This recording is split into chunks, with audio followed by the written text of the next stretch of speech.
Mexico Pacific coast was hit hard Friday by Hurricane Patricia. They were met with 165-mile-per-hour winds and heavy rains.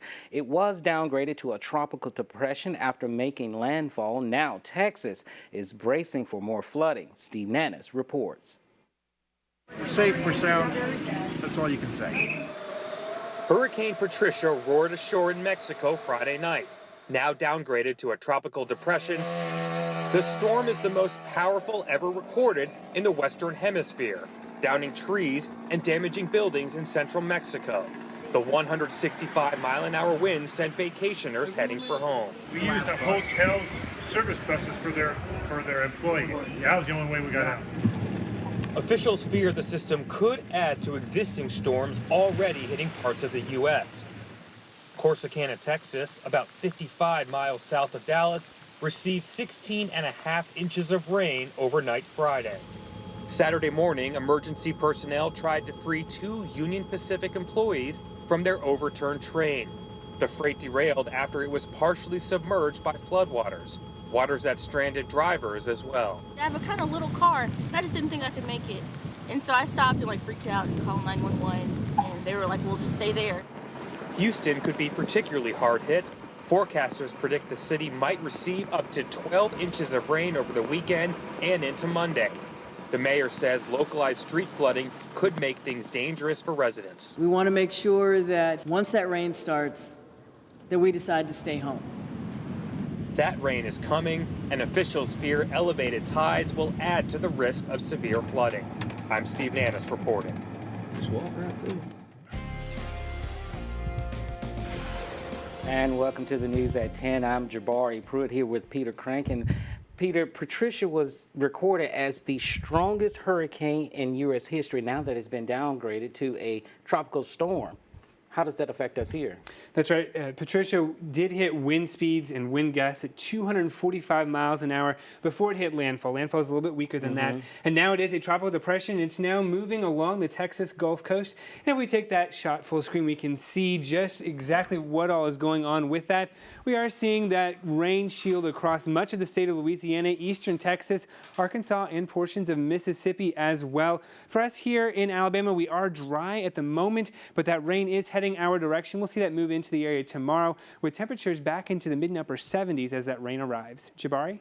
All right, Peter, thank you. In other news tonight, the Tuscaloosa County Commission has a new park proposal to talk about. WVUA 23's Justina Benube joins us live with more. Justina. Jabari, with the support of PARA, Commissioner Reginald Murray has proposed an idea for a new recreational center and a water theme park for District 4. He feels it's now time for his district to have their own rec center. District 4 County Commissioner Reginald Murray told me he's supported each commissioner in their efforts for a rec center for their districts. Now it's time, I feel very strongly, for District 4 to receive the support of the other commission and the commission districts in support of providing the same type facilities for District 4. The 108-acre park would be located off Interstate 2059 on a property with a lake among other buildings, making it easily accessible for the community and travelers. Murray's seen positive feedback from residents following a petition in favor of the new park. Sandy Kilpatrick signed that petition and believes if the park comes to the community, other benefits will too. It should bring people to the area. Maybe it would bring some businesses, which would be great. Some more restaurants would be fantastic. Hopefully improve the area as far as income, maybe even bring housing out this way. Barbara Smelser is in favor of the idea because she would have a convenient place to take her 8 grandkids. I think it'd be a great idea because there are a lot of children here in Foster's. The kids would love it. They'd be happy about it.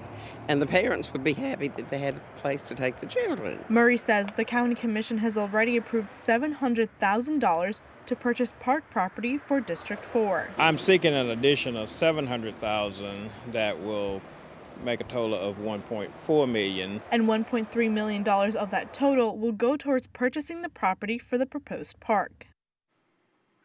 The additional $100,000 from the $1.4 million will go towards the feasibility report and the renderings of the design, which PARA will be conducting. Murray hopes to have a set plan by the end of the year. Reporting live, Justina Benube, WVUA 23 News. All right, Justina, thank you. Well, former Congressman Archer Davis continues his fight to reclaim his Democratic Party.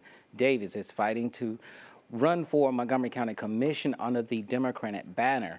Now, earlier this month, the Alabama Democratic Party would not allow Davis to run as a Democrat in any upcoming election. Now, Davis spoke at the Republican National Convention back in 2012. A party rule prohibits someone from running as a Democrat if they supported another party in the last 4 years. And the third annual breast cancer and walk in Tuscaloosa was held this morning. WVUA 23 Sarah Macaluso caught the sights and sounds of the event. I'm just happy to see everybody here this morning. Jacqueline Jordan was diagnosed with stage 1 breast cancer in 2013 and is now 2 years cancer-free. One of the technicians called me and said I need to come back in and do a repeat mammogram with an ultrasound following. So at the time, when I went back in and everything, I was a little nervous and I'm thinking it's really nothing, you know. And I say about a week later, that's when my doctors told me that it was breast cancer. I was stage 1, but mine was very aggressive. Jordan says the support from everyone makes the battle of breast cancer a little easier. I am just overwhelmed right now because I get emotional every year when I come out here. I say, I'm going to be a big, strong girl, and I can't help but to get emotional. What many people may not know, along with breast cancer, October represents domestic violence awareness. I got me and my kids out of there and haven't looked back in 10 years out of an abusive situation and going strong.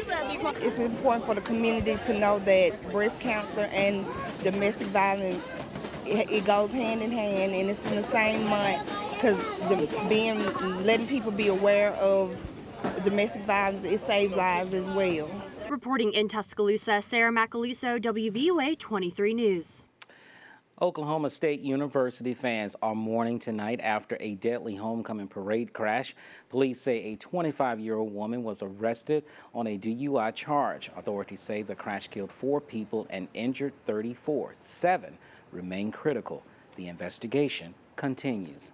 And on a lighter note, the Crimson Tide takes on Tennessee today. WVUA 23's Manny Fraga shows us how it brings Tennessee Hate Week to T-Town. Because Tennessee sucks, just straight up. Plus the colors are ugly. I can't stand to look at them. I just don't like them. Straight up, they're just bad. I don't like Tennessee this week. We don't have anything to do with them. Gotta do what you gotta do to hold the rivalry.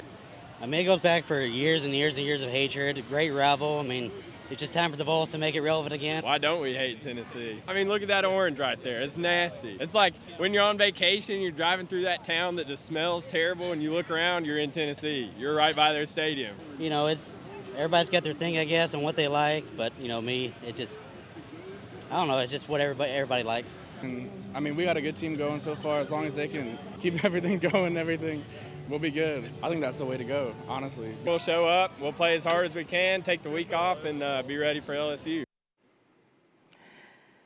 And sports anchor Jen Chapman joins us now live with some highlights from the Alabama-Tennessee game. And Jen, I have never been so on edge. Jabari, that about sums up the entire stadium this afternoon. Whether a Vols fan or a Tide fan, this one had all the drama, keeping everyone on the edge of their seats. The Tide's defense showing up like they have all season, really putting the pressure on Tennessee's QB Josh Dobbs early, 2 sacks on the first drive. And then on offense, another familiar Bama component, Derrick Henry, number 2 with another big day for the Crimson and White. He barrels his way to the end zone to get the game's first score, but this game wouldn't be a shootout and would actually be impacted by field goals. And of course, Alabama's defense, including a dramatic finish. But I can't tell you it all right now. We'll have the full highlights in a little bit in sports. Plus, you'll hear from Coach Saban and the players following the game. Jabari. All right, Jen, thank you. Well, coming up next on the news at 10, found out what the #1 cause of home fires and what's the best way to prevent it. That's coming up on the other side of the break.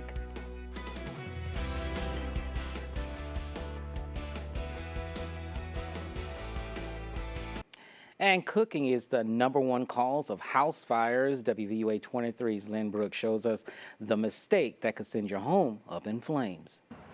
Well, you know that old saying, what you don't know can't hurt you. Sometimes what you don't know actually can hurt you. For example, if you don't know what you're doing when a grease fire flares up in your home, that can get very dangerous very quickly. That's why today we're going to turn our attention to fire prevention with firefighter Ben Rawls. Thank you so much for helping us with this. So what we're looking at today is something that commonly goes on is a grease fire inside of a kitchen. What we're going to talk about today is what not to do.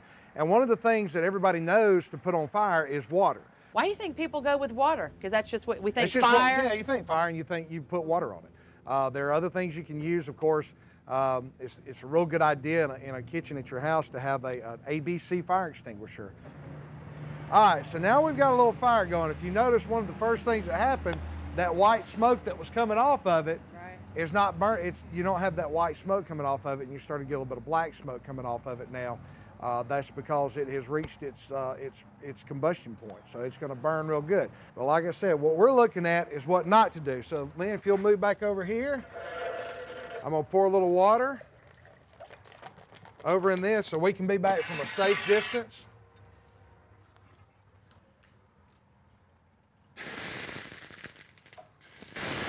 All right, so you see what happens right there. That's going to go all up your cabinets and every which way and cause you all kind of problems. Once that flame gets up there on it, it's going to immediately catch on fire and it's just going to burn. And if you do see a problem, don't panic. Don't panic. Right. If you can do it safely, turn off the heat. Right. So the number one thing to remember today when a grease fire flares up in your kitchen, do not use water. You've seen how that can get very dangerous very quickly. Our special thanks to Tuscaloosa Fire Rescue today for helping us turn our attention to fire prevention at Fire Station 1 in Tuscaloosa. I'm Lynn Brooks for WVUA 23 News. All right, now of course that was interesting there. Didn't know not to use